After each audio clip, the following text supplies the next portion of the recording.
ಎಲ್ಲಾ ಹಾನಿಯಿಂದ ಕೂದಲನ್ನು ರಕ್ಷಿಸುತ್ತೆ. ಬರೀ Amrut noni reach root premium hair oil.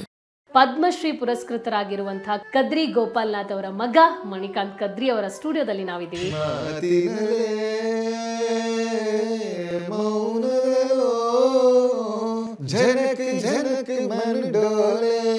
Manikanth Kadri ಅಂದ್ರೆ ನೆನಪಾಗೋದೆ ಸವಾರಿ. ಸವಾರಿ ಅಂದ್ರೆ ಇಟ್ಸ್ ಎ ಜರ್ನಿ. ಸವಾರಿಯಲ್ಲಿ ನನಗೆ ಒಂದು ರೆಕಗ್ನಿಷನ್ ಸಿಕ್ತು. ಸರ್, ನೀವು ಸವಾರಿ ಮಾಡಿದ ತಕ್ಷಣ ನಿಮ್ಗೆ ಪೃಥ್ವಿ ಹುಡ್ಕೊಂಡು ಬರುತ್ತೆ. ಹೆಜ್ಜೆ ಒಂದು ಹೆಜ್ಜೆ ಜೋಡಿಗೂಡಿ ಸಾಗು ಸಂಜೆ ಮಧುರ ಸುಮಧುರ. ಒಂದು ಸಿನಿಮಾದ ಈ ಹಾಡು ಹಿಟ್ ಆಗುತ್ತೆ, ನಡುವೆ ಅಂತರವಿರಲಿ.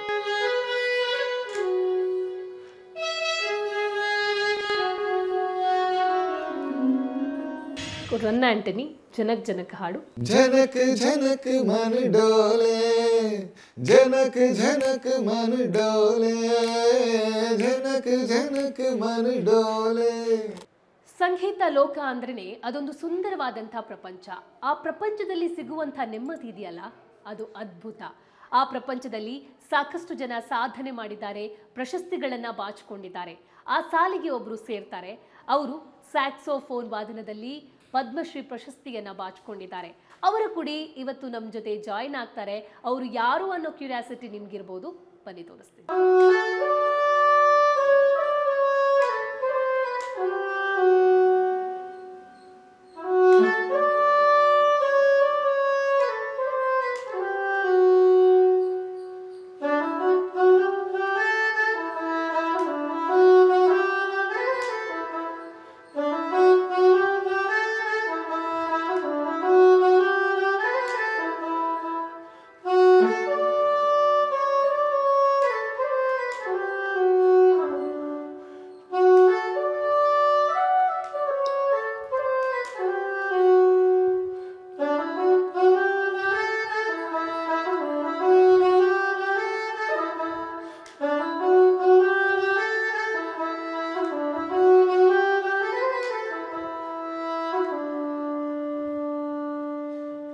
ಈ ಮ್ಯೂಸಿಕ್ ನುಡಿಸಿದಾಗ ನಿಮಗೆ ಯಾರು ಅನ್ನೊಂದು ಗೆಸ್ ಬಂದಿರುತ್ತೆ. ಸೊ ನಾನು ಆಗಲೇ ಇಂಟ್ರೊಡಕ್ಷನಲ್ಲಿ ಹೇಳಿದೆ, ಪದ್ಮಶ್ರೀ ಪುರಸ್ಕೃತರಾಗಿರುವಂಥ ಕದ್ರಿ ಗೋಪಾಲ್ನಾಥ್ ಅವರ ಮಗನ ಸ್ಟುಡಿಯೋಕ್ಕೆ ನಾವು ಬಂದಿದ್ದೀವಿ ಅಂತ. ಸೊ AR ರೆಹಮಾನ್ ಅವರ ಮ್ಯೂಸಿಕ್ ಇರುವಂತಹ ಅಂಜಲಿ ಅಂಜಲಿ ಹಾಡಿಗೆ ಸ್ಯಾಕ್ಸೋಫೋನ್ ವಾದನವನ್ನು ನುಡಿಸಿರುವಂತಹ ಕದ್ರಿ ಗೋಪಾಲ್ನಾಥ್ ಅವರ ಮಗ ಮಣಿಕಾಂತ್ ಕದ್ರಿ ಅವರ ಸ್ಟುಡಿಯೋದಲ್ಲಿ ನಾವಿದ್ದೀವಿ. Hi sir, welcome to the show. ಹೇಗಿದ್ದೀರಾ ಸರ್ ನೀವು? ನಾನು ಚೆನ್ನಾಗಿದ್ದೀನಿ. ಸೊ ಮೊದಲಿಗೆ ನಿಮ್ಮ ಸ್ಯಾಕ್ಸೋಫೋನ್ ವಾದನದ ಮೂಲಕನೇ ನೀವು ಕಾರ್ಯಕ್ರಮವನ್ನು ಶುರು ಮಾಡಿದ್ದೀರಾ. ಸೊ ಈ ಒಂದು ಇದ್ರ ಬಗ್ಗೆ, ಯಾಕಂದರೆ ನಿಮ್ಮ ತಂದೆ ಪದ್ಮಶ್ರೀ ಪುರಸ್ಕೃತರು, ಕದ್ರಿ ಗೋಪಾಲ್ನಾಥ್ ಅಂದರೆ ಎಲ್ರಿಗೂ ಗೊತ್ತು. ಸೊ ಅವರ ಮಗನಾಗಿ ಅವರಿಗೆ ಈ ಹಾಡನ್ನು ಹಾಡಿದಾಗ ಅಥವಾ ಈ ಹಾಡಿಗೆ ಒಂದು ಸ್ಯಾಕ್ಸೋಫೋನ್ ವಾದನವನ್ನು ನುಡಿಸಿದಾಗ ಆಗಿದ್ದಂಥ ಅನುಭವದ ಬಗ್ಗೆ ನಿಮ್ಮ ಜೊತೆ ಏನಾದರೂ ಹಂಚ್ಕೊಂಡಿದ್ರಾ? ಹೌದು, ಫಸ್ಟ್ ಆಫ್ ಆಲ್ ಇವಾಗ being born to such a music legacy ಇರುವಂಥ ಒಂದು ಫ್ಯಾಮಿಲಿ. ಯಾಕಂದರೆ ನಮ್ಮ ತಾತ ಅವರು, ತನಿಯಪ್ಪ ಅವರು, ಅಜ್ಜಿ ಗಂಗಮ್ಮ ಅವರು ಸಂಗೀತಗಾರರೇ, ತಾತ ನಾದಸ್ವರ ವಿದ್ವಾಂಸರಾಗಿದ್ದರು. ಹಾಗೆ ಅವರ ಅಂಡರಲ್ಲಿ ನಮ್ಮ ಅಪ್ಪಾಜಿ ಬಂದು ಅವರು ಕ್ಲಾಸಿಕಲ್ ಮ್ಯೂಸಿಕಲ್ಲಿ ಸ್ಯಾಕ್ಸೋಫೋನು ತೊಗೊಂಡು ಇಷ್ಟೊಂದು ಪ್ರಬುದ್ಧತೆ ಆ್ಯಂಡ್ ಎಲ್ಲ ಸರ್ಕಾರದಲ್ಲಿರೋ ಆಲ್ಮೋಸ್ಟ್ ಎಲ್ಲ ಅವಾರ್ಡ್ಸ್ಗಳನ್ನು ಪಡ್ಕೊಂಡು ಆ್ಯಂಡ್ ಮೋಸ್ಟ್ಲಿ ಎಲ್ಲ ಜನರ ಒಂದು ಪ್ರೀತಿ ಆ್ಯಂಡ್ ಸಂಗೀತಕ್ಕೊಂದು ಮನ್ನಣೆ ಅವರಿಗೆ ಸಿಕ್ಕಿದಾಗ ಅಂಥ ಒಂದು ಫ್ಯಾಮಿಲಿಯಲ್ಲಿ ಹುಟ್ಟಿರೋದಕ್ಕೆ ನಾನು ತುಂಬ ಪುಣ್ಯ ಮಾಡಿದ್ದೀನಿ.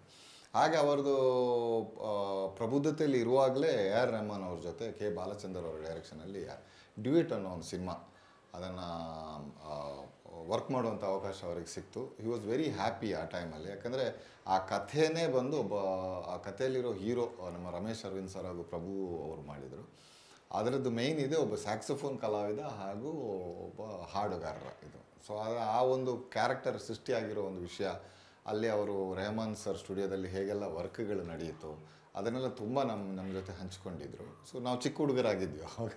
ಸರ್, ಇವಾಗ ಅವರು ಪದ್ಮಶ್ರೀ ಪುರಸ್ಕೃತರು, ದೊಡ್ಡ ಮಟ್ಟಿಗೆ ಹೆಸರು ಮಾಡಿದರು. ನೀವೇನು ಕಮ್ಮಿ ಇಲ್ಲ. ಸೊ ಕನ್ನಡ, ತಮಿಳು, ತೆಲುಗು, ಮಲಯಾಳಂ ಎಲ್ಲ ಭಾಷೆಗಳಲ್ಲಿ ಸಂಗೀತ ನಿರ್ದೇಶನ ಮಾಡಿದ್ದೀರಾ. ಸೊ ಸಡನ್ನಾಗಿ ಮಣಿಕಾಂತ್ ಕದ್ರಿ ಅಂದರೆ ನೆನಪಾಗೋದೆ ಸವಾರಿ. ಸೊ ಈಗ ಸವಾರಿನ ಮತ್ತೊಮ್ಮೆ ನೆನಪಿಸೋ ಟೈಮ್ ಬಂದಿದೆ ಅಂತ ನಾನು ಅನ್ಕೊತೀನಿ. ಏನು ಹೇಳ್ತೀರಾ? ಯಾ ಸವಾರಿ ಅಂದರೆ it's a journey again. So beautiful title, directed by Jacob Varghese. ಯಾಕೆಂದರೆ ಅದು ಸವಾರಿ ಅನ್ನೋದು ಅದಕ್ಕಿಂತ ಮುಂಚೆ ನಾನು ಕನ್ನಡದಲ್ಲಿ 2 ಸಿನಿಮಾಗಳನ್ನು ಮಾಡಿದರೂ ಕೂಡ ಸವಾರಿಯಲ್ಲಿ ನನಗೆ ಒಂದು ರೆಕಗ್ನಿಷನ್ ಸಿಕ್ತು. The complete credit goes to also should go to mister Jacob Varghese. ಯಾಕಂದರೆ ಅವ್ರದ್ದೊಂದು ಮ್ಯೂಸಿಕ್ಕನ್ನು ಒಂದು ಎಕ್ಸೆಪ್ಟ್ ಮಾಡುವಂತಹ ರೀತಿ ಅಥವಾ ಅವರು ಆಯ್ಕೆ ಮಾಡಿಕೊಳ್ಳುವಂಥ ಟ್ಯೂನ್ಗಳು, ಹಾಗಾಗಿ ಸವಾರಿ ನನಗೆ. ಸೊ ಸವಾರಿಯ ಎಲ್ಲ ಹಾಡುಗಳು ಹಿಟ್ಟು.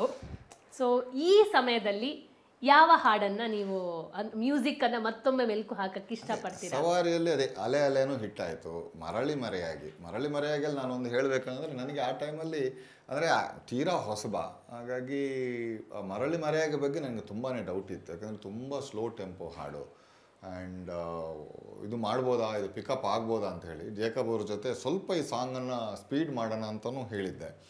ಏನಾಯಿತು, ಅವ್ರು ಬೇಡ ಅಂತಲೇ ಹೇಳ್ತಾಯಿದ್ರು. ಸೊ ಅವ್ರಿಗೆ ಗೊತ್ತಿಲ್ಲದ ಹಾಗೆ ಒಂದು 2 ಪಾಯಿಂಟ್ ಟೆಂಪೋ ಇನ್ಕ್ರೀಸ್ ಮಾಡಿ ಅವ್ರಿಗೆ ಕಳಿಸಿದೆ. ಇಮ್ಮಿಡಿಯೇಟ್ಲಿ ಕಾಲ್ ಮಾಡಿ ಹೇಳಿದರು, ಇದು ಟೆಂಪೋ ಏನಾದರೂ ನೀವು ಇನ್ಕ್ರೀಸ್ ಮಾಡಿದರೆ ದಯವಿಟ್ಟು ಆ ಆಸೆಗಳನ್ನೆಲ್ಲ ಬಿಟ್ಬಿಡಿ, ಈ ಸಾಂಗ್ ಹಿಂಗೆ ಇದ್ರೇ ನನ್ನ ಗಟ್ ಫೀಲಿಂಗಿಗೆ ಇದು ಹಿಟ್ ಆಗುತ್ತೆ ಸಾಂಗ್ ಅಂತ. ಸೊ ಅಷ್ಟೊಂದು ಅವರಿಗೆ ಮ್ಯೂಸಿಕಲ್ ಅಂದರೆ ಒಂದು ಪಿಕ್ಕಿಂಗ್ ಚಾಯ್ಸ್ ಅಂತ ಒಂದಿದೆ ನೋಡಿ, ಹಾಗೆ. ಸೊ ಮರಳಿ ಮರೆಯಾಗಿ is one of my favourite song. So may be ಈಗ ನಿಮ್ಮ ಚಾಯ್ಸ್ ಅದು ಹಿಟ್ ಆಗಿದೆ. ಸೊ ಆ ಸಿನಿಮಾದು ನಿನ್ನ ದನಿಗಾಗಿ ಕೂಡ ಸೂಪರ್ ಹಿಟ್ ಆಗಿತ್ತು. Caller tune, so caller tune ಕೂಡ ಆಗಿತ್ತು. ಸೊ ಈ ಕ್ಷಣಕ್ಕೆ ಮರಳಿ ಮರೆಯಾಗಿ.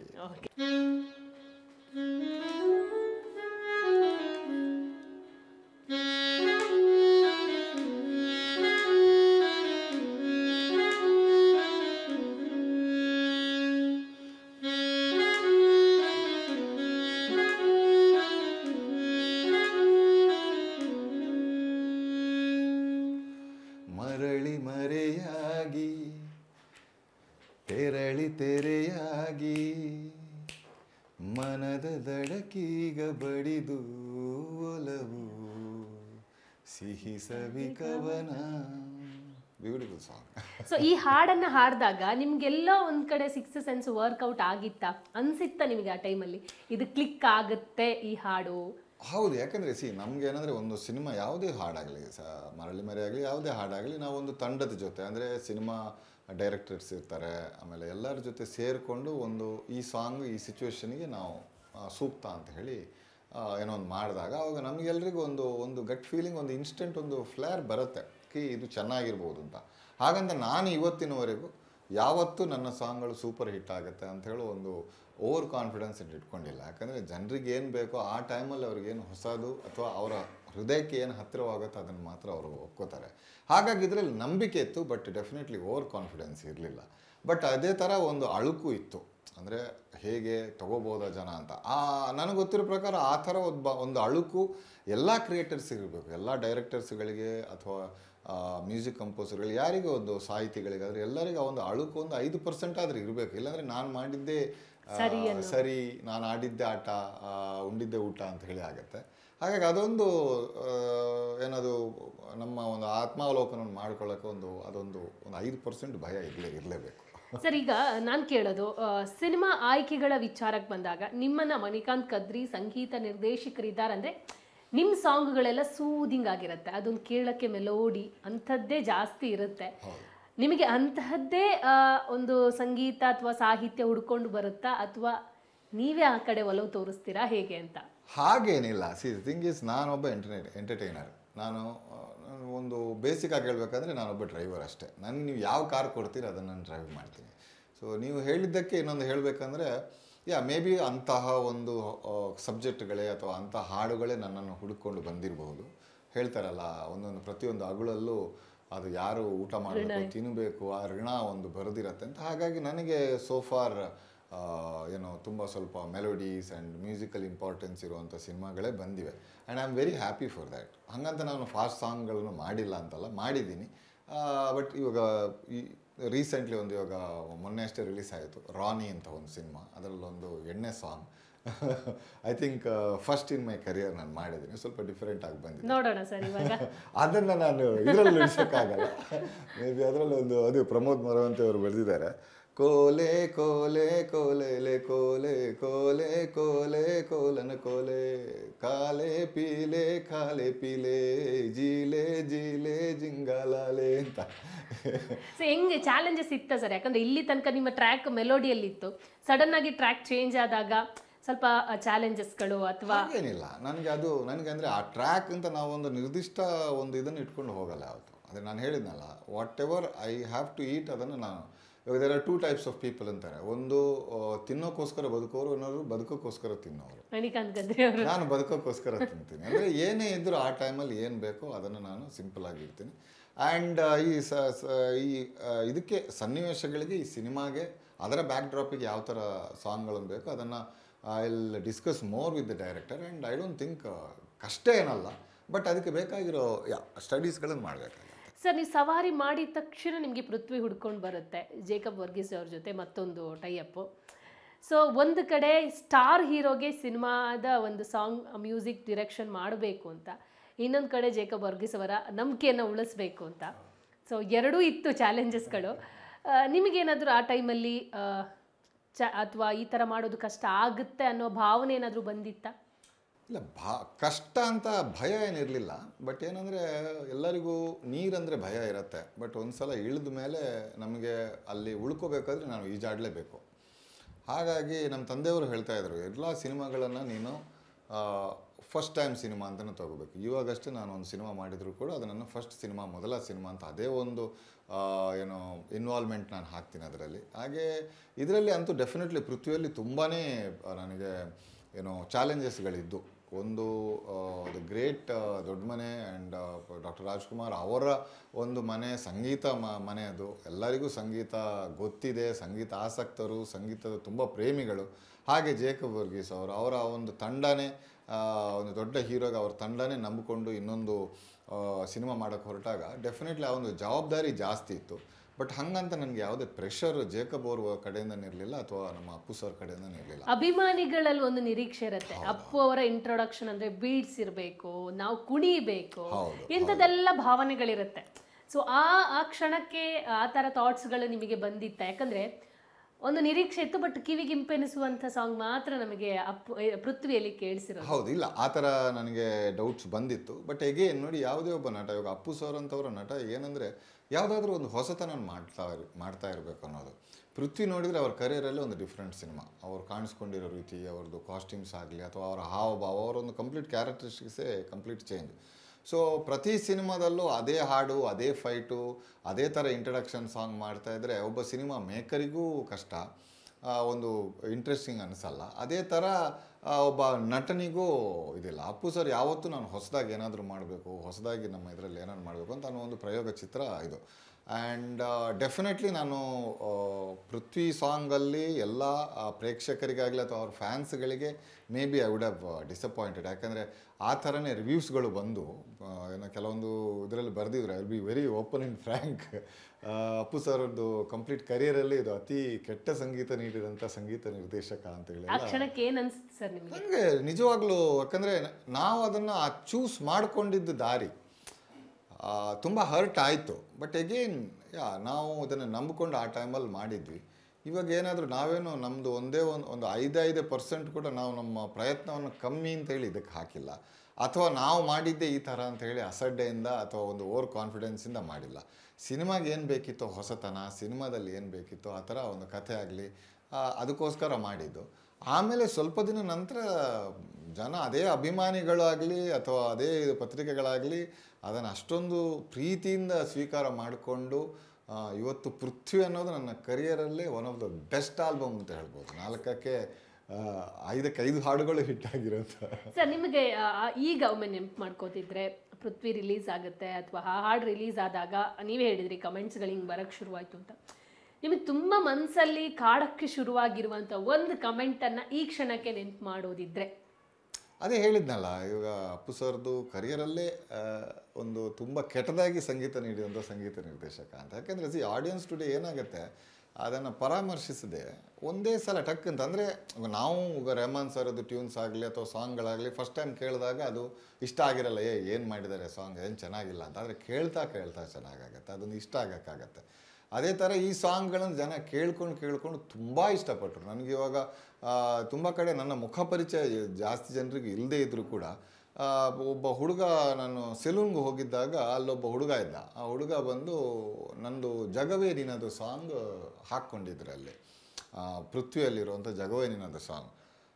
ಈ ಸಾಂಗ್ ಯಾಕೆ ಹಾಕಿದ್ದಾರೆ ಅಂದರೆ, ಸರ್ ಇದು ನಾನು ಒನ್ ಆಫ್ ಮೈ ಫೇವ್ರೆಟ್ ಇದು ಸರ್ ಅಂತ. ಯಾಕೆಂದರೆ ನಾನು ಆರ್ಮಿಗೋಸ್ಕರ ಟ್ರೈ ಮಾಡ್ತಾ ಇದ್ದೀನಿ ಸರ್. ಬೆಳಿಗ್ಗೆ 4 ಗಂಟೆಗೆ ಎದ್ದು ಜಾಗಿಂಗ್ ಮಾಡ್ತೀನಿ, ಆಮೇಲೆ ಇದು ಮಾಡಿ ನಾನು ಯಾವತ್ತೆಲ್ಲ ಜಾಗಿಂಗ್ ಮಾಡಿದಾಗೆಲ್ಲ ನಾನು ಇದನ್ನು ಹಾಕ್ಕೊಂಡೇ ಇರ್ತೀನಿ. And when ever I feel low I play this song ಅಂತ. ಆಮೇಲೆ ಅವನು ಕೇಳಿದೆ ಇದು ಯಾರ್ದು ಸಾಂಗ್ ಗೊತ್ತಾ ಅಂತ. ದೆನ್ ಈ found out that it is my song. ಆವಾಗ ಇರುವಂಥ ಇದು ರಿಸೆಪ್ಷನ್ ಬೇರೆ. ಬಟ್ ಏನಂದರೆ ತುಂಬ ಬೇಜಾರಾಗಿತ್ತು ನನಗೆ, ಟು ಬಿ ಆನೆಸ್ಟ್. ಯಾಕಂದರೆ I am also human being. ಏನೋ ಒಂದು ಡಿಫ್ರೆಂಟಾಗಿ ಮಾಡಬೇಕು ಅಂತ ಹೇಳಿ ಮಾಡಿರ್ತೀವಿ. ಬಟ್ ಆ ಟೈಮಲ್ಲಿ ಸ್ವಲ್ಪ ಬೇಜಾರಾಗಿತ್ತು. But again it was pick up ಆಯಿತು. ಆ್ಯಂಡ್ ನಮಗೇನಂದರೆ ಪ್ರಾಮಾಣಿಕೆಯಿಂದ ಮಾಡಿದ್ದನ್ನು ಜನ ಹೇಗೆ ಸ್ವೀಕರಿಸ್ತಾರೆ, ನಾವು ನಮ್ಮ ಪ್ರಯತ್ನ ಮಾಡಬೇಕು, ಫಲ ದೇವರು ಕೊಡ್ತಾನೆ. ಹಾಗೆ ದೇವರು ಕೊಟ್ಟರು ಅದಕ್ಕೆ. ಈಗ ಅದನ್ನೊಂದು ಹಾಡನ್ನು ಮತ್ತೊಮ್ಮೆ ನುಡಿಸ್ಬೋದಾ? ಅದರಲ್ಲಿ ನಾವು ಫಸ್ಟ್ ಕಂಪೋಸ್ ಮಾಡಿರೋ ಸಾಂಗ್ ಹೆಜ್ಜೆಗೊಂದು ಹೆಜ್ಜೆ. ಅದು ಕಂಪೋಸ್ ಮಾಡಿ ನಾನು ಜೇಕಬ್ ಸರ್ಗೆ ಕಳಿಸಿದ ಕೂಡಲೇ ತುಂಬ ಇಷ್ಟಪಟ್ಟರು. ಆ ನಂತರ ನಾವು ಅಪ್ಪು ಸರನ್ನು ಮೀಟ್ ಮಾಡೋಕ್ಕೆ ಹೋಗಿದ್ದು. CD ಅಲ್ಲಿ, ಆ ಟೈಮಲ್ಲಿ CD ಅಲ್ಲಿ ಕೊಡ್ತಾ ಇದ್ವಿ ಸಾಂಗ್. CD ಇಮಿಡಿಯೇಟ್ಲಿ ಅವ್ರ ಸಾಂಗ್ ಕೇಳಿಬಿಟ್ರು, ಎಲ್ಲ ಮಾತಾಡಿಕೊಂಡು ನೋಡಿದರೆ ಅಪ್ಪು ಸರ್ ಹೊರಟೋಗ್ಬಿಟ್ರು. ಅಂದರೆ ಅವರು ಕೇಳದೆ ಆ ಕಡೆ ಹೋಗಿದ್ದಾರೆ. ಸೊ ರಾಘಣ್ಣ ಇದ್ದರು, ಅಪ್ಪು ಸರ್ ಎಲ್ಲಾದರೆ ಆ ಒಂದು CD ತೊಗೊಂಡು ಆವಾಗಲೇ ಹೋಗ್ಬಿಟ್ಟಿದ್ದಾರೆ ಅಂತಂದರೆ ಅವರು ಆ ಸಾಂಗನ್ನು ಇನ್ನೂ ಕೇಳಿಕೊಂಡು ಹಾಗೆ ಹೇಗೆ ಅಂತೇಳಿ. ಅಪ್ಪು ಸರ್ ಏನು ಅಂದಿದ್ರು ಸರ್ ಈ ಹಾಡೆಲ್ಲ ರಿಲೀಸ್ ಆದಮೇಲೆ? ಈ ಹಾಡಿನ ಬಗ್ಗೆ ಏನು ಹೇಳಿದ್ರು? ಅಪ್ಪು ಸರ್ಗೆ ತುಂಬಾ ಇಷ್ಟ ಆಗಿತ್ತು. ಅವ್ರು ಯಾವತ್ತೂ ಮೀಟ್ ಮಾಡಿದಾಗಲೂ ನಾವು ಇನ್ನೊಂದು ಸಿನಿಮಾದಲ್ಲಿ ವರ್ಕ್ ಮಾಡಬೇಕು, ಇದೇ ಥರ ಸಾಂಗ್ಗಳನ್ನು ಮಾಡಬೇಕು ಹಾಗೆ ಅಂತ. ಬಟ್ ಆ 5 ಹಾಡುಗಳಲ್ಲಿ ಅವರ ಬೆಸ್ಟ್ ಹಾಡು ಇದು ಅಂತ ಏನಾದರೂ ಹೇಳಿದ್ರೆ? ನನಗೆ ಅವರು ಹೇಳಿದ ಪ್ರಕಾರ ಹೆಜ್ಜೆಗೊಂದು ಹೆಜ್ಜೆ ವಾಸ್ ಹಿಸ್. ಯಾಕಂದರೆ ಮೋರ್ ಯಂಗ್ ಆ್ಯಂಡ್ ಎನರ್ಜೆಟಿಕ್ ಇರೋದ್ರಿಂದ. ಸೊ ಹಿ ರಿಯಲಿ ಲವ್ಡ್ ಹೆಜ್ಜೆಗೊಂದು ಹೆಜ್ಜೆ. ಓಕೆ ಸರ್, ಅದನ್ನು ನುಡಿಸುವ.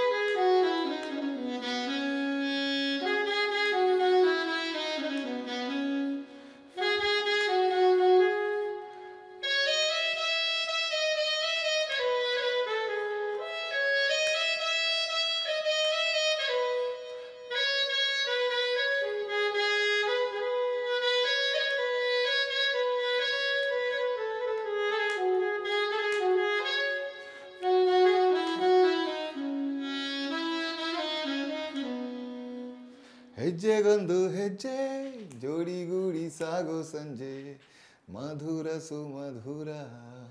ಇದು ಕವಿರಾಜ್ ಅವರು ಬರೆದಿರೋದು. ಆಮೇಲೆ ಇದರಲ್ಲಿ ನಿನಗೆಂದೇ ವಿಶೇಷವಾದ ಮಾಹಿತಿ ನನ್ನಲ್ಲಿ.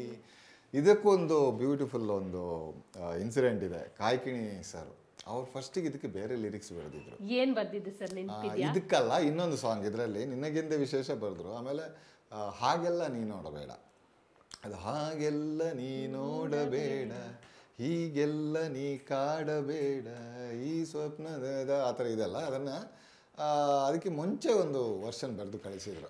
ಅದೇನೆಂದರೆ, ಕೈಯಾರೆ ನಾ ಗೀಚಿದಂಥ ರಂಗೋಲಿ ಹಾಳಾಗದಂತೆ ತಂಗಾಳಿ ನೀ ಬೀಸಬೇಕು ಮೆಲ್ಲಗೆ ಅಂತ. ಅಂದರೆ ಅಲ್ಲಿ ಅಲ್ಲಿ ಕ್ಯಾರೆಕ್ಟರ್ಗಳದ್ದು ಏನಿರುತ್ತೆ ಅಂದರೆ, ಅಲ್ಲಿ ಅದು ಹೇಳ್ಕೊತಾರೆ ಬಟ್ ಹೇಳ್ಕೊಳಕ್ಕಾಗಲ್ಲ. ಆ ಥರ ಒಂದು ಮೌನ ಸಂಘರ್ಷ ಇದೆ, ಮೌನ ಕೋಪ ಇದೆ, ಅದರಲ್ಲಿ ತುಂಬಾ ಪ್ರೀತಿ ಇದೆ, ಆ ಥರ. ಸೊ ಅದನ್ನು ಜೇಕಬ್ ಅವ್ರು ಕೇಳಿಬಿಟ್ಟು ತುಂಬ ಇಷ್ಟಪಟ್ಟರು. ಬಟ್ ನಮಗೆ ಸಿಚುವೇಶನ್ಗೆ ಡೈರೆಕ್ಟಾಗಿರುವಂಥದ್ದು ಚೆನ್ನಾಗಿರುತ್ತೆ ಅಂತ. ಅದು ಹೆಂಗೆ ಬರ್ತಾಯಿತ್ತಂದರೆ, ಕೈಯಾರೆ ನಾಗೀಚಿದಂಥ ರಂಗೋಲಿ ಹಾಳಾಗದಂತೆ ತಂಗಾಳಿ ನೀ ಬೀಸಬೇಕು ಮೆಲ್ಲಗೆ ಅಂತ. ಎಷ್ಟು ವರ್ಷ ಆಗಿರ್ಬೋದು ಸರ್ ಇದು? ಆಯ್ತು 2009 2010. ಆಮೇಲೆ ಅವರು ಹಾಗೆಲ್ಲ ನೀ ನೋಡಬೇಡ, ಹೀಗೆಲ್ಲ ನಿಮ್ ಟ್ಯೂನ್ ನೋಡಿ ಚೇಂಜ್ ಮಾಡಿದ್ರ? ಕಾಯ್ಕಿಣಿ ಸರ್ಗೆ ನಾನು ಯಾವತ್ತೂ ಟ್ಯೂನ್ ಕೊಡ್ತೀನಿ ಫಸ್ಟಿಗೆ. ಯಾಕಂದರೆ ಅವ್ರದ್ದು ಟ್ಯೂನ್ ಕೊಟ್ಟರು, ಅವರು ಪದಗಳನ್ನು ಬರೆದ್ರು, ಆ ಟ್ಯೂನ್ ಕೊಟ್ಟರು, ಅದನ್ನು ಫಸ್ಟಿಗೆ ಪದಕ್ಕೆ ಟ್ಯೂನ್ ಕಂಪೋಸ್ ಮಾಡಿದಷ್ಟು ಅಷ್ಟೊಂದು ನಿಖರತೆಯಿಂದ ಅವರು ಬರೀತಾರೆ. So always it is tune first for him. Okay sir, Prithvi ಆದಮೇಲೆ ಒಂದು ಸ್ವಲ್ಪ ಲೈಫೇ ಚೇಂಜ್ ಆಯಿತು ಅನಿಸುತ್ತೆ. ಬಟ್ ನಾನೊಂದು ಕೇಳೋದು ಸರ್, ನೀವು ಯಾಕಂದರೆ ಪದ್ಮಶ್ರೀ ಪುರಸ್ಕೃತರಾಗಿರುವಂಥ ಸ್ಯಾಕ್ಸೋಫೋನ್ ಗೋಪಾಲ್ ನಾಥ್ ಅವರ ಮಗ ನೀವು. ಇಂಡಸ್ಟ್ರಿಗೆ ಬರೋದು ತುಂಬ ಜನ ಅನ್ಕೊತಾರೆ ಗಾಡ್ ಫಾದರ್ ಇದ್ದರೆ ಬೇಗ ಬಂದುಬಿಡ್ತಾರೆ ಅಂತ. ಸೊ ಅಂಥ ಲೈಫ್ ನಿಮಗೆ ಇರಲಿಲ್ಲ ಅಂತ ನನಗೆ ಗೊತ್ತಿರೋದು. ಬಟ್ ಅಂತ ನಿಮಗೆ ಇಂಡಸ್ಟ್ರಿಗೆ ಬರಬೇಕು, ನಾನೇನೋ ಸಾಧನೆ ಮಾಡಬೇಕು, ತಂದೆ ಹೆಸರನ್ನು ಬಿಟ್ಟು ನಾನೇನೋ ಸಾಧನೆ ಮಾಡಬೇಕು ಅಂದಾಗ ಒಂದಿಷ್ಟು ಅಡೆತಡೆಗಳು ಬಂದಿದ್ದಂತೆ, ಹೌದಾ? ಇಲ್ಲ, ಅದೇ ಫಸ್ಟಿಗೆ ಗಾಡ್ ಫಾದರ್ ಇದ್ದರೆ ನಾವು ಇಂಡಸ್ಟ್ರಿಯಲ್ಲಿ ದೊಡ್ಡವರು ಆಗ್ಬೋದು ಅನ್ನೋದು ತುಂಬ ತಪ್ಪು ಕಲ್ಪನೆ. ಫಸ್ಟ್ ಆಫ್ ಆಲ್ ಯಾರೇ ಗಾಡ್ ಫಾದರ್ ಇದ್ದರೂ ಓಕೆ, ಇನಿಷಿಯಲ್ ನಿಮಗೆ ಪೆನೆಟ್ರೇಷನ್ ಇರಬಹುದು, ಬಟ್ ಆ ನಂತರ ಏನು ಮಾಡ್ತೀರಾ? ಇದೇ ಮಾತು ನನ್ನ ತಂದೆಯವರು ನನಗೆ ಹೇಳಿದ್ದು. ನಾನು ಸಂಗೀತ ನಿರ್ದೇಶನವನ್ನು ಯಾವಾಗ ಮಾಡಬೇಕು ಅಂತ ಯೋಚನೆ ಮಾಡಿದ್ನೋ ಆವಾಗ ಅವ್ರು ಹೇಳಿದ್ದು, ನೀನು ಮಾಡು, ಬಟ್ ಎಲ್ಲರೂ ರೆಹಮಾನು ಅಥವಾ ಇಳೆಯರಾಜ ಸರು, ಹಂಸಲೇಖ ಸರ್ ಆಗೋಕ್ಕಾಗಲ್ಲ. ನೀನು ಮಾಡಬೇಕಂದ್ರೆ ನಿನ್ನದೇ ಛಾಪ್ ನೀನು ಮೂಡಿಸ್ಬೇಕು. ಬಟ್ ಹಂಗಂತ ನನ್ನಿಂದ ಏನು ಎಕ್ಸ್ಪೆಕ್ಟ್ ಮಾಡಬಾರ್ದು. ಯಾಕಂದರೆ ನಾನಾಗೆ ಕಷ್ಟಪಟ್ಟು ಇವತ್ತು ಕದ್ರಿ ಗೋಪಾಲನಾಥ್ ಅನಿಸ್ಕೊಂಡಿದ್ದೀನಿ. ಇದೇ ಥರ ನೀನು ಕದ್ರಿ ಮಣಿಕಾಂತ್ ಅಂತ ಅನಿಸ್ಕೋಬೇಕು ಅಂದರೆ ನೀನಾಗಿ ಆ ಒಂದು ಪ್ರಾಪರಾಗಿ ನೀನು ಆ ಒಂದು ಇದರಲ್ಲಿ ಬರಬೇಕು. ನನ್ನ ಹತ್ರ ಬಂದು ಅಪ್ಪ ನನಗೆ ಈ ಡೈರೆಕ್ಟರ್ ಹತ್ರ ಇಂಟ್ರೊಡ್ಯೂಸ್ ಮಾಡಿಸ್ಕೊಳ್ಳಿ ಅಥವಾ ಪ್ರೊಡ್ಯೂಸರ್ ಹತ್ರ ಇಂಟ್ರೊಡ್ಯೂಸ್ ಮಾಡಿಸ್ಕೊಳ್ಳಿ ಅಂತ ಯಾವತ್ತೂ ಕೇಳಬಾರ್ದು. ನಾನು ಕೇಳಲ್ಲ. ಯಾಕಂದರೆ ಅಪ್ಪಾಜಿಯವ್ರಿಗೆ ತುಂಬ ಪ್ರಭಾವ ಇತ್ತು ಅಲ್ಲಿ. ಇವಾಗ ತಮಿಳು ಇಂಡಸ್ಟ್ರಿಯಲ್ಲಂತೂ ತುಂಬ ದೊಡ್ಡ ದೊಡ್ಡ ಡೈರೆಕ್ಟರ್ಸ್ಗಳು, ಪ್ರೊಡ್ಯೂಸರ್ಸ್ಗಳೆಲ್ಲ ಅವರಿಗೆ ತುಂಬ ಕ್ಲೋಸ್ ನೆಟ್ಟಲ್ಲಿದ್ದರು. ಬಟ್ ಅವ್ರು ಹೇಳಿದ್ದೇನೆಂದರೆ, ನಾನು ಯಾವತ್ತೂ ಯಾವುದೇ ಡೈರೆಕ್ಟರ್ ಪ್ರೊಡ್ಯೂಸರ್ಗಳಂದ್ರೆ ನನ್ನ ಮಗ ಇವನು ಮ್ಯೂಸಿಕ್ ಮಾಡ್ತಾ ಇದ್ದಾನೆ, ಚಾನ್ಸ್ ಕೊಡಿ ಅಂತ ನಾನು ಕೇಳಲ್ಲ. ನಾನು ಒಂದು ಸಲ ಕೇಳಿದ್ರು, ನಿನಗೆ ಅವ್ರು ಚಾನ್ಸ್ ಕೊಟ್ಟರು, ಬಿಗಿನರ್ಸ್ ಲಕ್ ಅಂತ ಒಂದಿದೆ, ಅದರಲ್ಲಿ ನೀನು ಹಿಟ್ ಆಗಬಹುದು.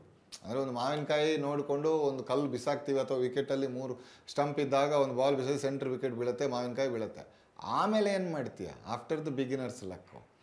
For you to sustain you need to know. ಆ ಒಂದು ವಿಷಯ ನಿನ್ನಲ್ಲಿ ಇರಬೇಕು. ಅದು ಹೇಗಿರಬೇಕು?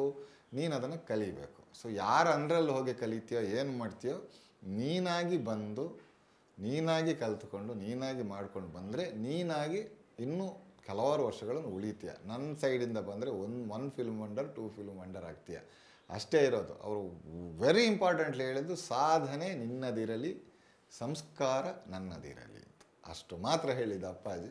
ಆ್ಯಂಡ್ ನನ್ನ ಒಂದು ಕಾನ್ಷಿಯಸ್ಸಿಗೆ, ನನ್ನ ಒಂದು ಆತ್ಮಸಾಕ್ಷಿಗೆ ನಾನು ಹೇಳ್ತೀನಿ, ಇದರವರೆಗೂ ನಾನು ಇಂಥವ್ರ ಮಗ ನನಗೆ ಸಂಗೀತಕ್ಕೆ ಚಾನ್ಸ್ ಕೊಡಿ ಅಂತ ನಾನು ಇಷ್ಟರವರೆಗೂ ಹೇಳಲಿಲ್ಲ. ಅವರ ಒಂದು ಪ್ರೀತಿ, ಅವರ ಒಂದು ಬಲ, ಒಂದು ಶ್ರೀರಕ್ಷೆ ಯಾವತ್ತೂ ನನ್ನ ಹಿಂದೆ ಇತ್ತು. ನಾನು ಯಾವತ್ತೂ ನನ್ನ ಸಂಗೀತನೆಲ್ಲ ಅವರಿಗೆ ಕೇಳಿಸ್ತಾ ಇದ್ದೆ. ಅವರು ಒಂದು ನಂಬರ್ 1 ಕ್ರಿಟಿಕ್ ಆಗಿದ್ದರು ನನ್ನ ಮ್ಯೂಸಿಕ್ಕಿಗೆ. ಫಸ್ಟಿಗೆಲ್ಲ ಮನೆಯಲ್ಲಿ ಹೋಗಿ ಕೇಳ್ತಾ ಇದ್ದೆ. ಆಮೇಲೆ ಸ್ಟುಡಿಯೋಗೆ ಬರೋರು, ಸ್ಟುಡಿಯೋಗೆ ಬಂದು ಅಪ್ಪ ಸಾಂಗ್ಸ್ ರೆಡಿ ಆಗಿದೆ ಬನ್ನಿಂದ. ಅವ್ರೇನು ಹೇಳೋರು ಅಂದರೆ, ನಾನು ಬರಲ್ಲ ಸ್ಟುಡಿಯೋಗೆ, ಯಾಕೆಂದರೆ ನಿನ್ನನ್ನು ಸರ್ ಅಂತ ಹೇಳ್ಕೊಂಡು ಸುತ್ತಿರೋವಂಥ ಒಂದು 10 ಜನ ಅಸಿಸ್ಟೆಂಟ್ಸ್ ಇರ್ತಾರೆ. ನಾನು ಬಂದರೆ ಅದನ್ನು ನಿನಗೆ ಕಂಪ್ಲೀಟ್ ರಿವ್ಯೂ ಕೊಡೋವಾಗ ನಿನ್ನನ್ನು ಬೈತೀನಿ ನಾನು. ಸೊ ನಿನ್ನ ಹುಡುಗರ ಮುಂದೆ ನಿನ್ನನ್ನು ಬೈಯೋಕ್ಕೆ ನನಗೆ ಇಷ್ಟ ಇಲ್ಲ ಅಂತ. ಬಟ್ ಆದರೂ ಕರೆಸ್ತಾ ಇದ್ದೆ. ಬಟ್ ಅವ್ರು ಕ್ಲಿಯರಾಗಿ ಹೇಳ್ತಾ ಇದ್ರು, ಇದು ಸರಿ ಇಲ್ಲ, ಇದು ಸರಿ ಇಲ್ಲ, ಇದು ಸರಿ ಇಲ್ಲ ಅಂತ. But I use to call him. ಯಾಕಂದರೆ ನನ್ನ ಮುಂದೆ ಅವರು ಲಾಸ್ಟ್ ಅವರ ಕೊನೆ ಗಳಿಗೆವರೆಗೆ ನನ್ನನ್ನು ಅವ್ರು ಹೊಗಳಿದ್ದಿಲ್ಲ. ಅಂದರೆ ಹೊರಗಡೆಲ್ಲ ಹೇಳ್ತಾ ಇದ್ರಂತೆ. ಹಾಗಾಗಿ Appaji's blessing is the biggest thing ನನಗೆ ಸಿಕ್ಕಿರೋ ಪವರು. ಮತ್ತು ಗಾಡ್ ಫಾದರ್ ಇದ್ದರೆ okay, beginning 1 or 2 films okay, ಆಮೇಲೆ ಸಸ್ಟೈನಿಂಗ್ ಇದೆಯಲ್ಲ, ಅದು ನೀವು ಒಂದು ನೀರಲ್ಲಿ ಬಿಸಾಕ್ಬೋದು ಅಥವಾ ನೀರಲ್ಲಿ ನಡುವರೆಗೆ ಹೋಗಿ ನೀವು ಬಿಡ್ಬೋದು. ಮತ್ತು ಈಜಾಡೋದು ನಮ್ಮ ಕೈಯಲ್ಲಿದೆ. ಹಾಗಾಗಿ with this blessings I am here today. ನನ್ನ ಜೀವನದಲ್ಲಿ ನಾನು ಮಾತ್ರವಲ್ಲ, ನನ್ನ ಕೂದಲು ಕೂಡ ಆಗಿರ್ಬೇಕು ಸ್ಟ್ರಾಂಗ್ ಅಂಡ್ ಸ್ಟೈಲಿಶ್. ಬರೀ Amrut noni reach root premium hair oil ನೊಂದಿಗೆ.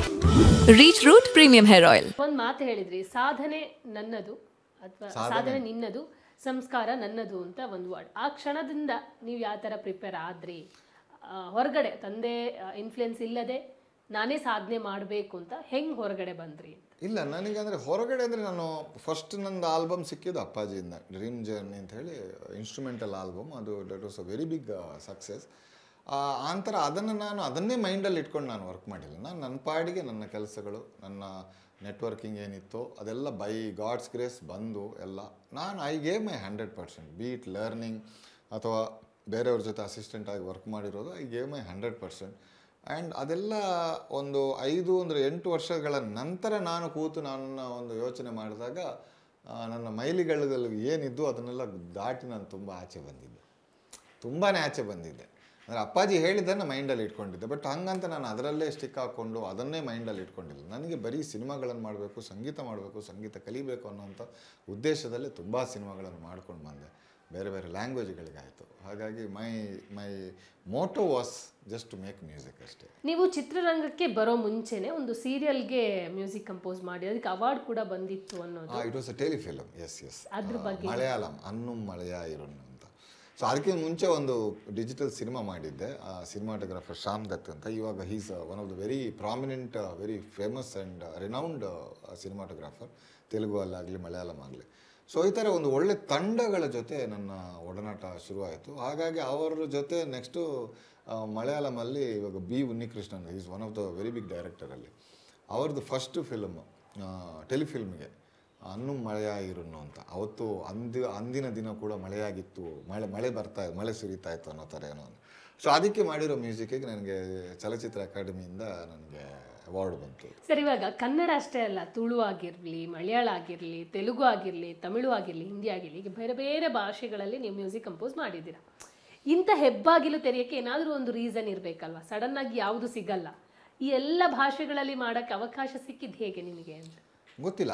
ಅದು ಎಲ್ಲ ನಾನು ಪಡ್ಕೊಂಡು ಬಂದಿರೋದು ಅಂತಲೇ ಹೇಳ್ಬೋದು. ನಾನಾಗಿ ತುಂಬಾ ಹುಡುಕಾಟ ನಡೆದಿಲ್ಲ. ಅದು ಒಂದರಿಂದ ನಂತರ ಒಂದು ಚೈನ್ ರಿಯಾಕ್ಷನ್ ಥರ ಬೇರೆ ಬೇರೆ ಪ್ರೊಡಕ್ಷನ್ ಹೌಸ್ಗಳು ಅಂದರೆ ಕಾಂಟ್ಯಾಕ್ಟ್ ಮಾಡಿದ್ವಿ. ಇವಾಗ ನಾನು ತಮಿಳ್ನಾಡಲ್ಲಿ ಇದ್ದಿದ್ದರಿಂದ ಇವಾಗ ಕನ್ನಡ ಮಾಡಿದ ನಂತರ ಅದರದ್ದು ನೆಕ್ಸ್ಟ್ ನನಗೆ ತೆಲುಗಲ್ಲಿ ಶೇಖರ್ ಕಮಲ್ ಅವರ ಪ್ರೊಡಕ್ಷನ್, ನನ್ನ ಫಸ್ಟ್ ಸಿನಿಮಾ ತೆಲುಗಲ್ಲಿ ಆವಕಾಯಿ ಬಿರಿಯಾನಿ ಅಂತ, ಅದು ಚೆನ್ನಾಗಾಯಿತು. ಅದರ ನಂತರ ವಿಲೇಜ್ಲ ವಿನಾಯಕಡು ಅಂತ ಬಂತು. ಸೊ ಹಾಗಾಗಿ 4-5 ಸಿನಿಮಾಗಳನ್ನು ತೆಲುಗಲ್ಲಿ ಆಗಿದೆ, ತಮಿಳಲ್ಲಿ ಬಂತು.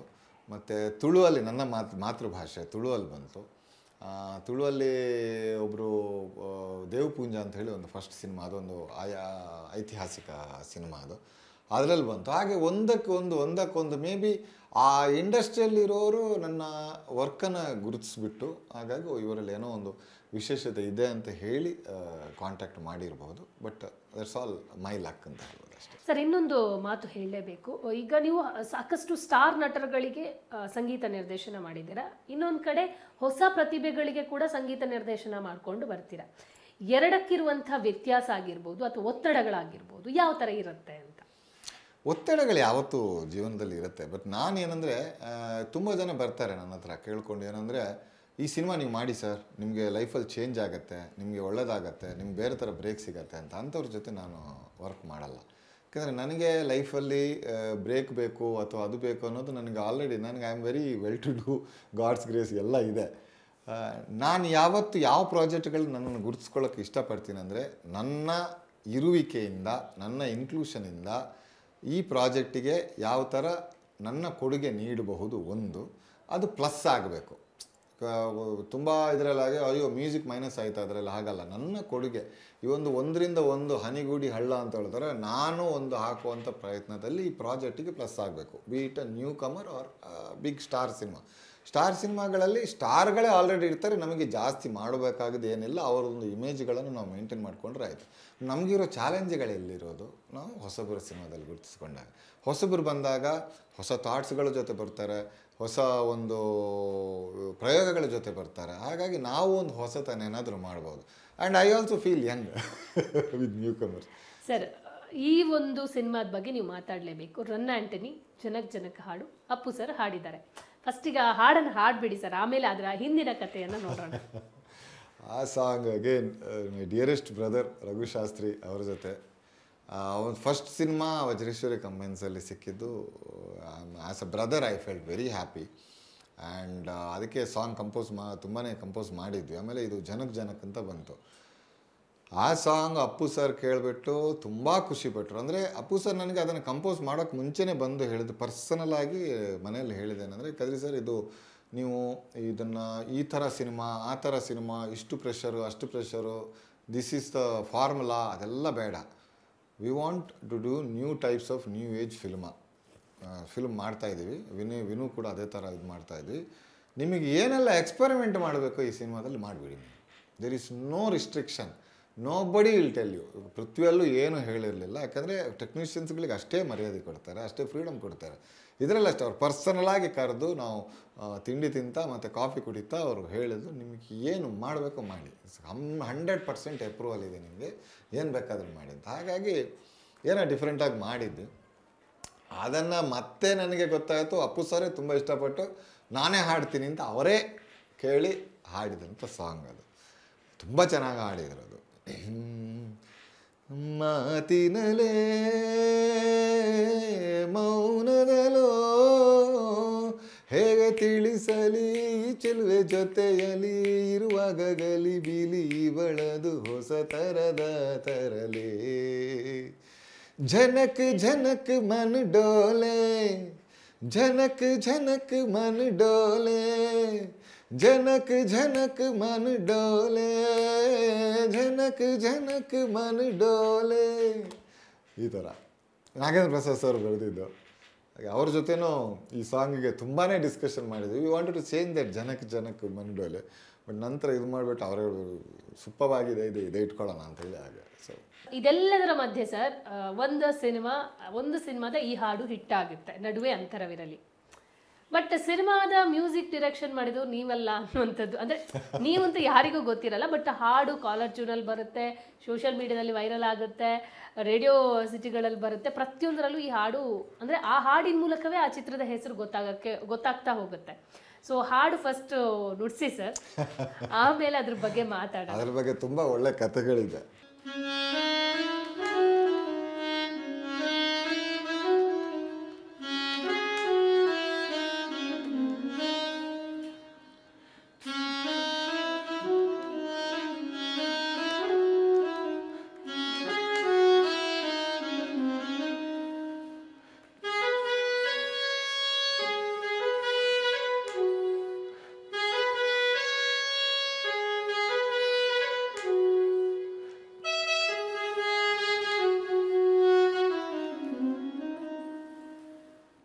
ಶಾಕುಂತ್ಲೆ ಸಿಕ್ಕಳು ಸುಮ್ನೆ ನಕ್ಕಳು, ಶಾಕಾಯ್ತು ನರನಾಡಿ ಒಳಗೆ.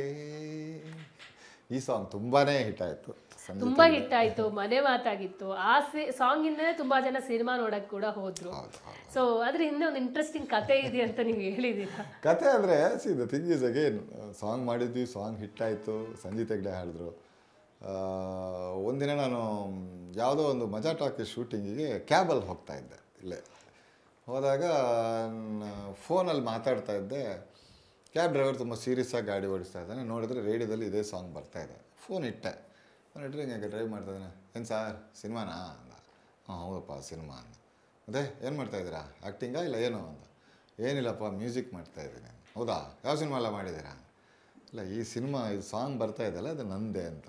ನನ್ನ ಗಾಡಿ ಹಿಂಗೆ ಡ್ರೈವ್ ಮಾಡ್ದವ್ನು ಹಿಂಗೆ ನೋಡ್ದೆ ಮೇಲೇನೆ ಕೆಳಗೆ. ಸುಮ್ಮನೆ ರೀ ಸರ್ ನೀವು ಬೇರೆ ಅಂತ. ನಂಬಲೇ ಇಲ್ಲ ಅವನು. ನನಗೆ ಎಷ್ಟು ಇದಾಯ್ತಾದ್ರೆ ಅಯ್ಯೋ ಇದಂತ ಅನ್ಸೋದು ನನಗೆ. ಹೇಳಿದೆ ಇಲ್ಲಪ್ಪ ನಾನೇ ಅಪ್ಪ ಮ್ಯೂಸಿಕ್. ಸರ್ ಸುಮ್ಮನೆ ಇರಿ ಸರ್ ನೀವೆಲ್ಲ, ಈ ಸಾಂಗು ಮ್ಯೂಸಿಕ್ ಡೈರೆಕ್ಟ್ರು ನೀವಾ? ನಿಮ್ಮ ಹೆಸರು ಅದು ಮಣಿಕ ಅನ್ಕದ್ರಿ.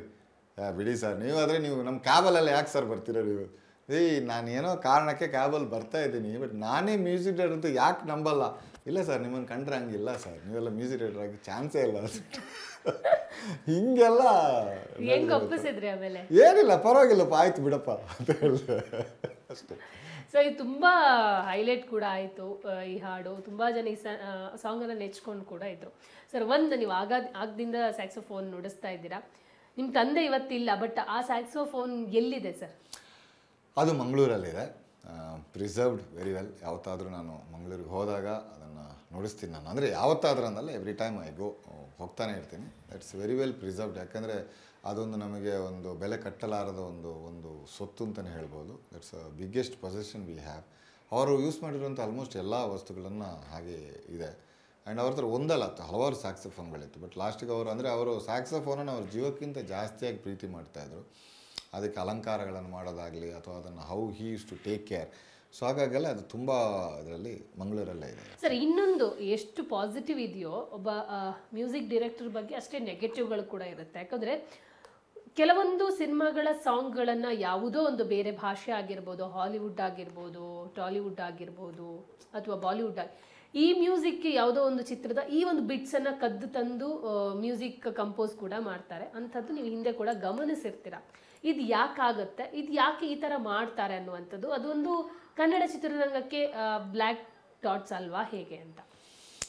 ಅದೇ ಇದು ಕದಿಯೋದು ಅಂತ ಹೇಳೋದು ಒಂದಿದೆ, ಅದು ನಡೆಯುತ್ತಾ ಸರ್ ಈ ಒಂದು ಮ್ಯೂಸಿಕ್ ಇನ್ಸ್ಪಿರೇಷನ್ ಅಂತ ಇನ್ನೊಂದಿದೆ. ಬಟ್ ಯಾರು ಕದಿಯೋರು ನಾನು ಕದ್ದಿದ್ದೀನಿ ಅಂತ ಹೇಳಲ್ಲ ಒಂದು ವಿಷಯ. ಬಟ್ ಅನ್ಫಾರ್ಚುನೇಟ್ಲಿ ಅದು ಮ್ಯೂಸಿಕ್ ಡಿಪಾರ್ಟ್ಮೆಂಟಿಗೆ ಮಾತ್ರ. ಇವತ್ತೇನೆಂದರೆ ಲಾರ್ಜರಲ್ಲಿ ನಾವು ಮಾತಾಡೋದೇನೆಂದರೆ ಮ್ಯೂಸಿಕ್ ಇಲ್ಲಿಂದ ಕದ್ದಿದ್ದಾರೆ. ಇವಾಗ ಇದೇದನ್ನು ಒಬ್ಬ ಸಿನಿಮಾಟೋಗ್ರಾಫರ್ ಇನ್ನೊಂದು ಸಿನಿಮಾದಲ್ಲಿ ನೋಡಿ ಅದೇ ಕಲರ್ ಟೋನ್ ಆಗಲಿ ಅಥವಾ ಅದೇ ಒಂದು ಇದಾಗಲಿ ಇದನ್ನಾಗಲಿ ಶಾರ್ಟ್ಸ್ಗಳನ್ನಾಗಲಿ ಅದನ್ನು ರಿಪ್ಲಿಕಾ ಮಾಡಿದರೆ ಅದು ಕದ್ದಿದ್ದು ಅಂತ ಹೇಳಲ್ಲ ತುಂಬ ಜನ. ಒಬ್ಬ ಡೈರೆಕ್ಟ್ರ್ ಇನ್ನೊಂದು ಸಿನಿಮಾಗಳನ್ನು ನೋಡಿದರೂ ತುಂಬ ಜನ ಹೇಳಲ್ಲ. ಬಟ್ ಮ್ಯೂಸಿಕ್ಕಿಗೆ ತುಂಬ ಪ್ರಾಮಿನೆಂಟಾಗಿ ಹೇಳ್ತಾರೆ. ಕೆಲವರಿಗೆ ಅದೊಂದು ಏನಂದರೆ ತುಂಬ ಪ್ರೆಷರ್ ಇರುತ್ತೆ. ಇವಾಗ ಹೊಸಬರಿಗೆ ಬಂದಾಗ ಅವರಿಗೆ ತುಂಬಾ ಪ್ರೆಷರ್ ಹಾಕಲಾಗತ್ತೆ. ಯಾಕಂದರೆ ಈ ಸಿನಿಮಾ ಹಿಂಗೆ ಮಾಡಿ, ಈ ಸಾಂಗ್ ಹಿಂಗೆ ಮಾಡಿ ಅಂತ ಪ್ರೆಷರಿಗೆ ಮಾಡೋದು ಬೇರೆ, ಇನ್ನೊಂದು ಸ್ವ ಇಚ್ಛೆಯಿಂದ ಮಾಡೋದು ಬೇರೆ. ಅದೆಲ್ಲ ಅವರವರ ಇದಕ್ಕೆ ಬಿಟ್ಟಿದ್ದು. ಬಟ್ ಏನಂದರೆ ನಮಗೆ ಒಂದು ಮನಸ್ಸಾಕ್ಷಿ ಅಂತ ಒಂದು ಇರಬೇಕು, ನಮಗೊಂದು ಕ್ರಿಯೇಟಿವಿಟಿ ಅಂತ ಇರಬೇಕು.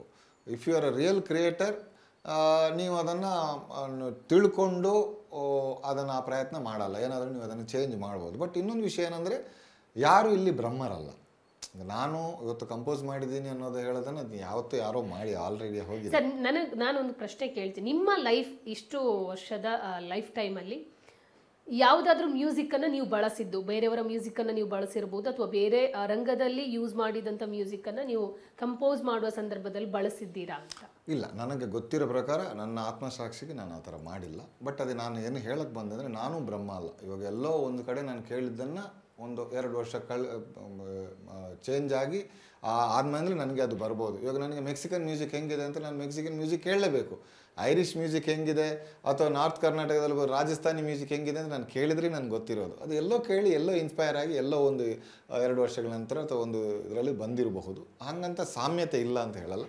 ಬಟ್ ನನಗೆ ಗೊತ್ತಿರೋ ಪ್ರಕಾರ ನಾನು ಯಾವುದೇ ಅದನ್ನು ಇದು ಮಾಡಿಲ್ಲ. ಬಟ್ ಹಾಗಂತ ಇವಾಗ ತುಂಬಾ ಇವತ್ತು ರಾಯಲ್ಟಿ ಫ್ರೀ ಮ್ಯೂಸಿಕ್ಗಳಿವೆ ಅಥವಾ ನಾವು ತುಂಬಾ ಒಂದು ಸೌಂಡ್ ಬ್ಯಾಂಕ್ಗಳಿಗೆ ನಾವು ಒಂದು ಸಬ್ಸ್ಕ್ರಿಪ್ಷನ್ ತೊಗೊಂಡಿರ್ತೀವಿ. ಏನೋ ಒಂದು ಇನ್ಸ್ಪಿರೇಷನ್ಗೆ 1-2 ಲೂಪ್ಸ್ಗಳು ಸಿಕ್ಕಿದ್ರೆ ಅದನ್ನೆಲ್ಲ ಯೂಸ್ ಮಾಡಿದ್ದೀವಿ. ಹಾಗಂತ ನನ್ನ ಸಿನಿಮಾದ ಸಾಂಗ್ಗಳನ್ನೇ ನಾನು ಇದು ಮಾಡಿಲ್ಲ. ಬಟ್ ಇನ್ನೊಂದು ವಿಷಯ ಏನಂದರೆ ಇವತ್ತು music industry is very strong. ಎಲ್ಲ ನಡುವಲ್ಲಿ ಮಾರ್ಕೆಟ್ ಇಲ್ಲ, ಅದಿಲ್ಲ, ಕ್ಯಾಸೆಟ್ CD ಹೋಯಿತು, MP3 ಕೊಂದಾಗ್ತು ಅಂತ ಹೇಳೋದು ಬಿಟ್ಟು ಇವತ್ತು music industry is very strong. ಇವತ್ತು ಎಲ್ಲ ವಿಷಯಗಳು ಕಾಪಿರೈಟೆಡ್ ಆಗಿವೆ. ಹಾಗಾಗಿರೋದು ಇವತ್ತು ಕಾಪಿ ಮಾಡೋದು ತುಂಬ ಕಷ್ಟ, ಕಂಡುಹಿಡಿಯೋದು ತುಂಬ ಈಸಿ. ಓಕೆ ಸರ್, ಈಗ ನಿಮ್ಮ ಫೇವ್ರೆಟ್ ಸಂಗೀತ ನಿರ್ದೇಶಕರು ಯಾರು ಅಂತ? ಒಬ್ಬೊಬ್ಬರಿಗೆ ಒಂದೊಂದು ಸಂಗೀತ ನಿರ್ದೇಶಕರು ಇನ್ಸ್ಪೈರ್ ಇರ್ತಾರೆ, ಅಥವಾ ನನ್ನ ಫೇವ್ರೆಟ್ ಸಂಗೀತ ನಿರ್ದೇಶಕರು ಇವರು ಅಂತಂದರೆ ಯಾರು? ಕನ್ನಡದಲ್ಲಿ ನನಗೆ Hamsalekha sir, Rajan Nagendra sir, and obviously ತಮಿಳಲ್ಲಿ ನೋಡಿದ್ರೆ ಇಳೆಯರಾಜ ಸರ್, MSV ಸರ್ ಮತ್ತು ರೆಹಮಾನ್ ಸರ್. ಆ ನಂತರ ನನಗೆ ಬ್ರದರ್ ಥರ ಇರೋದು ಗುರುಕಿರಣ್ ಸರ್. ಅವರು I like his music also. And ಇವಾಗ ಯಂಗ್ಸ್ಟರ್ಸಲ್ಲಿ definitely Charan is doing a very good job and Ajju is also doing a good job and Arjun is a very good friend. So ಹಾಗಾಗಿ ನಮಗೆ ಇಲ್ಲ, ನನಗೆ ಯಾರು ವೈರಿಗಳಿಲ್ಲ, ಯಾರನ್ನು ನಾನು ಹೇಟ್ ಅಂತ ಏನಿಲ್ಲ. ನಾನೇನಂದರೆ ನೀವು ಯಾರ ಹತ್ರ ಬೇಕಾದರೆ ಕೇಳ್ಕೊಳ್ಳಿ. ಇವನ್ ಅರ್ಜುನ್ಗೂ ನಾನು ಫೋನ್ ಮಾಡಿ, ಅರ್ಜುನ್ ಜನ್ಯ ಅವರಿಗೂ ಫೋನ್ ಮಾಡಿಬಿಟ್ಟು ಸಾಂಗ್ ಏನೋ ಚೆನ್ನಾಗಿದೆ, ಸೂಪರ್ವಾಗಿದೆ ಸಾಂಗ್ ಅಂತೀನಿ. ಅದು ಬೀಟ್ ಅನೂಪ್ ಸೀಳನ್ ಆಗಲಿ, ಅರ್ಜುನ್ ಆಗಲಿ ಅಥವಾ ಅಜನೀಶ್ ಆಗಲಿ, ಎಲ್ಲರಿಗೂ ಫೋನ್ ಮಾಡಿಬಿಟ್ಟು ಸಾಂಗ್ ಚೆನ್ನಾಗಿದೆ, I appreciate because I listen to music and we are all here for what? We are here to do music ಅಲ್ವಾ? Music is the most peaceful thing. ಮ್ಯೂಸಿಕಲ್ಲಿ ಜಗಳಗಳಾಗಲಿ ಅದನ್ನಾಗಲಿ ಯುದ್ಧಗಳನ್ನೇ ಸ್ಟಾಪ್ ಮಾಡ್ಬೋದು ಅಂತ ಯಾರೋ ಹೇಳಿದ್ದಾರೆ. ಹಾಗಾಗಿ as musicians we share a very close bond. ನಾವೆಲ್ಲ ತೆರೆಯಲ್ಲಿ ಬೇರೆ ಬೇರೆ ಹೆಸರುಗಳಾಗಿರಬಹುದು, ಬಟ್ ತೆರೆ ಮರೆಯಲ್ಲಿ ಎಲ್ಲ ಒಂದೇ ನಾವು. ಸರ್, ಇನ್ನೊಂದು ಕೇಳಲೇಬೇಕು.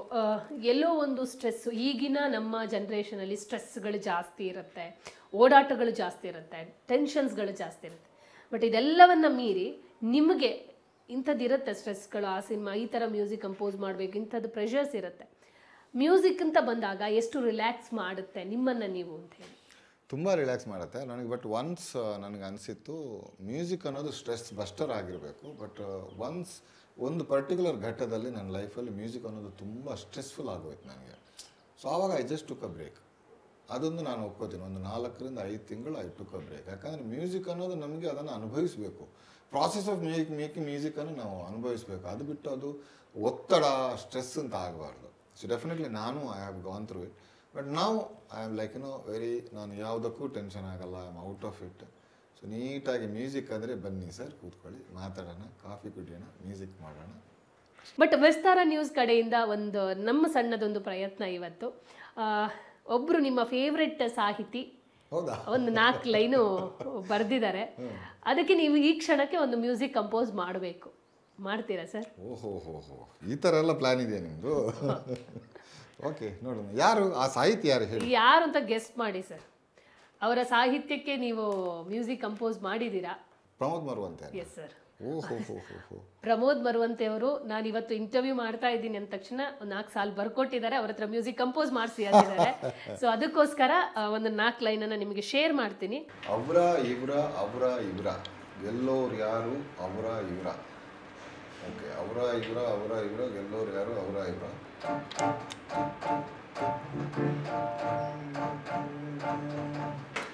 ಅವರ ಇವರ ಗೆಲ್ಲೋರು ಯಾರು ಅವರ ಇವರ.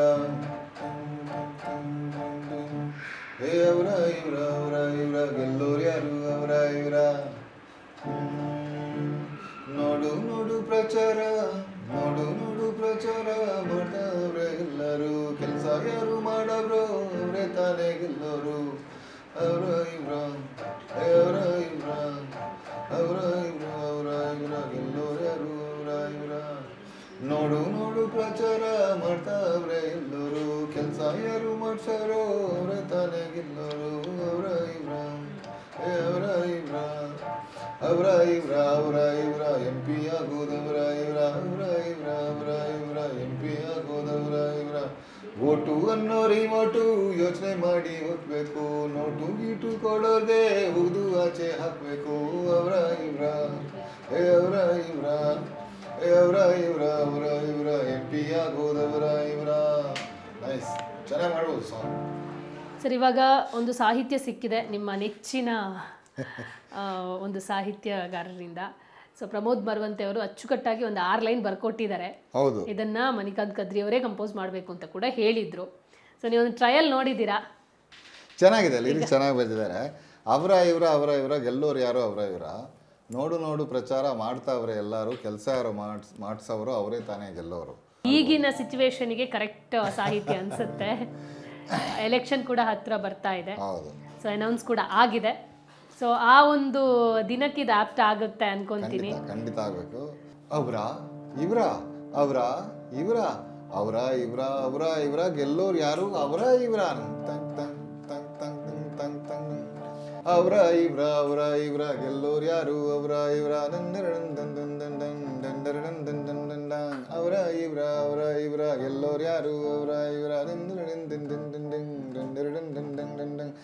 ನೋಡು ಪ್ರಚಾರ ಮಾಡ್ದವ್ರೆ ಎಲ್ಲರೂ, ಕೆಲಸ ಯಾರು ಮಾಡಿದವರು ಅವರೇ ತಾನೇ ಗೆಲ್ಲೋರು.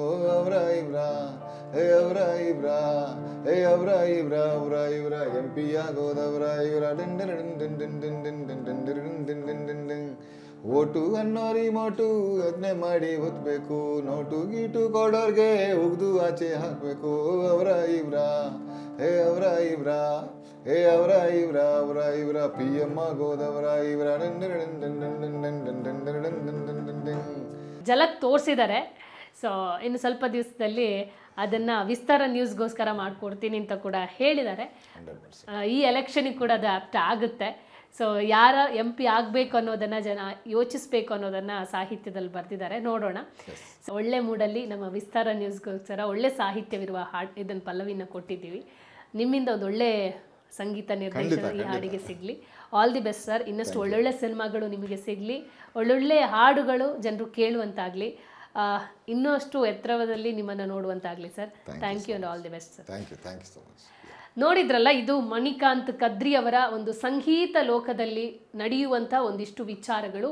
ಇವತ್ತು ನಮ್ಮ ಜೊತೆ ಸುಮಾರು 1 ಗಂಟೆಗಳ ಕಾಲ ಅವರು ಸಂಗೀತ ಅಂದರೆ ಏನು, ಯಾವ ಥರ ಮ್ಯೂಸಿಕ್ ಕಂಪೋಸ್ ಮಾಡ್ತಾರೆ, ಸೊ ಯಾವ ಥರ ಅವರ ಜರ್ನಿ ಇತ್ತು, ಸಿನಿಮಾಗಳ ವಿಚಾರಕ್ಕೆ ಬಂದರೆ ಹೀರೋಗಳು ಯಾವ ಥರ ಅವರಿಗೆ ಕಾಂಪ್ಲಿಮೆಂಟ್ಸನ್ನು ಕೊಟ್ಟಿದ್ದಾರೆ, ಎಷ್ಟೆಲ್ಲ ಸ್ಟ್ರಗಲ್ ಇರುತ್ತೆ, ಇದೆಲ್ಲವನ್ನು ತಿಳಿಸ್ಕೊಟ್ಟಿದ್ದಾರೆ. ಇದೇ ಇವತ್ತಿನ ವಿಶೇಷ. ಇದು ವಿಸ್ತಾರ ನ್ಯೂಸ್, ನಿಖರ ಜನಪರ.